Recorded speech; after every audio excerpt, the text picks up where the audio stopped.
이번 탐사에서 심층 분석을 맡았다고 알려진 그 기업 액트지오 여기 신뢰도에 대한 얘기도 지금 아주 시끄럽습니다. 그 문제를 지금부터 알아보겠습니다. 최 기자.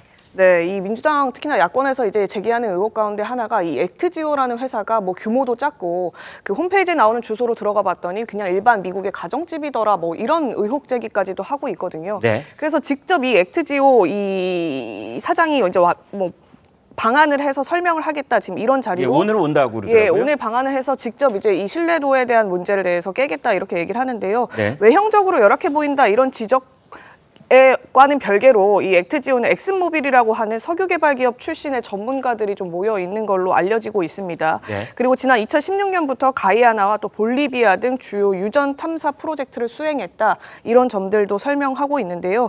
이 액트지오의 설립자인 비트로 아브레우 박사가 오늘 방한을 하는 건데 이 아브레우 박사 같은 경우에는 심해 광구 평가 분야의 30년 경력 전문가로 알려져 있고 미국의 퇴적 학회장을 지낸 뒤 여러 유전 탐사를 진행한 경험 등이 있다고 합니다. 네. 직접 정부 관계자들을 만나서 상황에 대한 의견 조율을 하고요. 이 부분에 대해서 직접 언론을 만나서 기자회견을 열 계획도 있는 걸로 알려지고 있습니다. 그렇군요.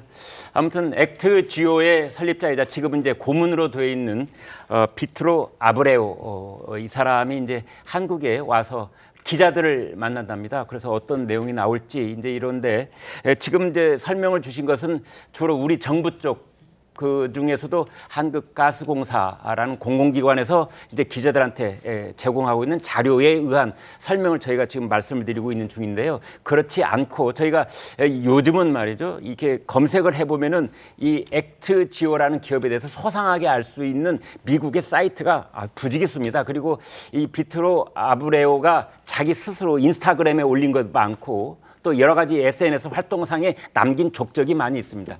그걸 보면은 지금 일각에서 제기하고 있는 1인 기업, 이제 이 부분도 사실은 등재돼 있는 것만 봐서는 1인 이름이 올라가 있고 또 하나는 연 매출 규모를 2만 7천 달러라고 했었는데 작년에 이것이 갑자기 500만 달러가 됩니다.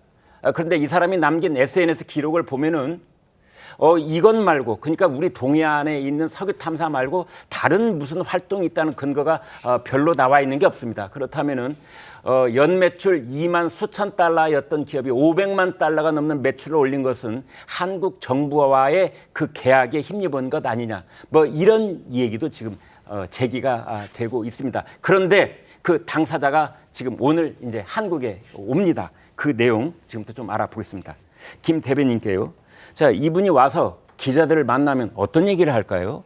이게 본인이 이제 판단했던 근거에 대한 설명을 하지 않겠습니까? 네. 어떤 그 과정을 통해서 지금 이 동해 영일만 앞바다 쪽에 140억 배럴이라는 그런 어마어마한 양의 유전이 있을 거다라고 지금 추정한 그런 상황들을 설명할 것 같은데. 네. 이제 저 상황들이 사실은 우리 야당의 국회에만 설명해야 될 상황은 아니고요. 네. 우리 한국에 있는 많은 지질 전문가들이 많이 있습니다. 맞습니다. 뭐 석유공사뿐만 아니라 지금 뭐 국책 연구 기관들도 있고 이분들 앞에서 본인의 판단 근거를 아마 좀 설명을 좀 해야 될 것 같아요. 그런 설명들을 들어보면 아마 이 부분에 대해서 확인할 수 있을 텐데. 지금 영일만 앞바다에 있는 유전 가능 지역, 네. 이 지역에 대한 얘기가 사실 어제 오늘 얘기는 아니에요. 그렇습니다. 지금 문재인 정부 때 2020년도에 제3차 해저 광물 자원 기본 계획이라는 걸 보면 네. 지금 영일만 앞바다의 8광구 특히 6-109 여기에 이 광구 여기에 대해서 성공하게 되면 상당한 자원을 획득할 수 있을 거라는 얘기도 이미 나와 있는 얘기예요. 그러니까 네. 이 얘기가 뭐 갑자기 천공 아까 말씀 주셨는데 뭐 거기에서 뭐 천공 뭐라고 불러드려야 될까요? 역술인 천공 씨가 얘기했다고 해가지고 그걸 했다고 저는 생각하지 않습니다. 아마 네. 아주 우연의 일치일 것이고요. 또 하나는 이것이 지금 발표되자마자 네. 주가가 엄청나게 뛰었지 않습니까? 그랬습니다. 근데 이 주가가 뛰었다고 해가지고 주가가 뛰는 폭만큼 윤석열 대통령의 지지율이 뛸 거다. 저는 그렇게 보지도 않아요. 네. 그래서 이거 굉장히 차분하게 봤으면 좋겠다라는 말씀을 좀 드리고 지금 가장 중요한 건 뭡니까?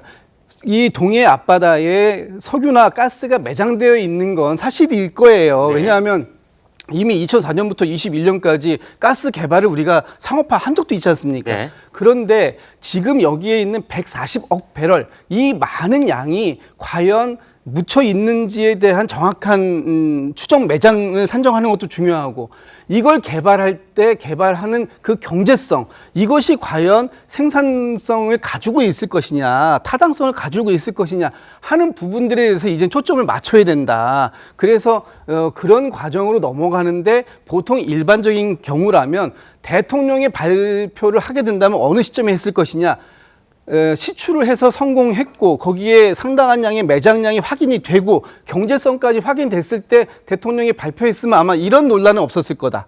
그러나 그러기 전에 조금 앞서서 발표하다 보니까 너무 샴페인을 일찍 터뜨린 거 아닌가라는 얘기와 더불어서 국면 전환용이 아니냐 이런 이제 그 오해를 사게 된 측면도 분명히 있다. 이런 말씀을 좀 드려야 될 것 같습니다. 맞습니다. 그래서 대통령이 산자부 장관을 대동하고 참모들이 도열해 있는 가운데 저걸 공식 발표할 정도면 이만저만 자신감이 있지 않다면 저렇게 했겠는가 뭐 이런 이제 역으로 추정해서 그런 말도 나오고 바보야 문제는 경제성이야 이런 말 그런 뉘앙스로 또 지적을 하는 분들도 있고 뭐 여러 전문가들이 다 이야기를 하고 있습니다. 그리고 아까 좀 전에 말씀드린 그 비트로 아브레오 이 박사가 이제 한국에 오는데 이분들은 원래 하는 일이 이렇게 수십 명, 수백 명이 회사 차려가지고 매일같이 모여서 하는 게 아니고요. 전 세계 산재에 있는 이 전문가들이 수시로 필요에 따라서 영상회의도 하고 관련 자료를 공유도 하고 필요하면 또 현지에 가서 탐사도 하고 이러한 내용들을 결론을 내리는 이제 이런 식으로 일을 해오고 있다. 그래서 1인 기업이라는 거에 너무나 연연해할 필요가 없다. 그리고 주소지가 무슨 소용이 있겠느냐. 요즘 주소지 가지고 일하는 기업 봤느냐. 뭐 이런 얘기도 합니다. 그런데 아무튼 이 사람이 살고 있는 집 주소가 회사 주소로 돼 있고 그리고 그 집은 월세 7,000달러에 지금 매물로 나와 있다. 이런 것들은 이제 그 사이트에 공개가 돼 있어서 확인하고 있는 그런 사실이기도 합니다.